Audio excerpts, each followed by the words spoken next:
সফলতার কোনো শর্টকাট হয় না, হয় অনেক কাঠখড় পুড়িয়ে জীবন যুদ্ধের প্রতিটি অধ্যায়ে নিজেকে প্রমাণ করে করে একটু একটু করে আপনি সফল হবেন, একটু একটু করে আগাবেন। ইটস এ জার্নি, এটা কোনো ডেস্টিনেশন নয়।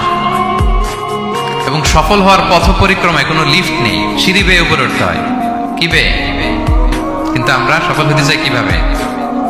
ডাইরেক্ট 100 তলায় তো আমি সফল, উপরে সবার উপরে আমি, এইভাবে চাই সফলতাটা।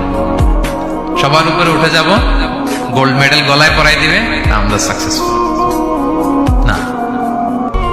সফলতার রাস্তায় কোনো লিফট থাকে না। কি দিয়ে উঠতে হয়?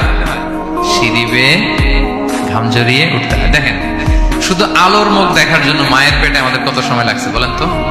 জাস্ট একটু লাইট, হ্যাঁ, 9 মাস 10 মাস সময় লাগছে শুধু একটু আলো দেখবো আমরা। একটু আলোর মুখ দেখার জন্য আমার লাগছে 9 মাস। আর এখানে আমরা শর্টকাট খুঁজি, খালি কি খুঁজি? সফলতার কোনো শর্টকাট নেই। অল্প এফোর্টে যারা সফল হতে চায় এরা কোনোদিন সফল হয় না। ইউসুফ আলাইহিস সালামের জীবনীটা একটু খেয়াল করেন, একটু একটু করে তিনি সামনের দিকে গিয়েছেন এবং সবশেষে ইজিপ্টের ফিনান্স মিনিস্টার হয়েছেন। এজন্য ধৈর্য ধারণ করতে হবে, নিজের সর্বোচ্চটুকু উজাড় করে দিয়ে আপনার রোলটা আপনি প্লে করবেন, এরপর আল্লাহ তাআলার উপর ভরসা রাখবেন। কিন্তু অনেক চেষ্টার পরেও যদি কাঙ্ক্ষিত সফলতা না পান, হতাশ হওয়ার কিছু নাই। কারণ বিশ্বাসীর সফলতা শুধু দুনিয়াতে না, বিশ্বাসীদের সফলতা আখিরাত পর্যন্ত বিস্তৃত। ওইটা আসল সফলতা। ফামান যুহজিহা আনিন নারি ওয়া উদখিলাল জান্নাতা ফাকাদ ফাজ। যে জাহান্নাম থেকে মুক্তি পেল, জান্নাতের নিশ্চয়তা পেল, সেই সফল।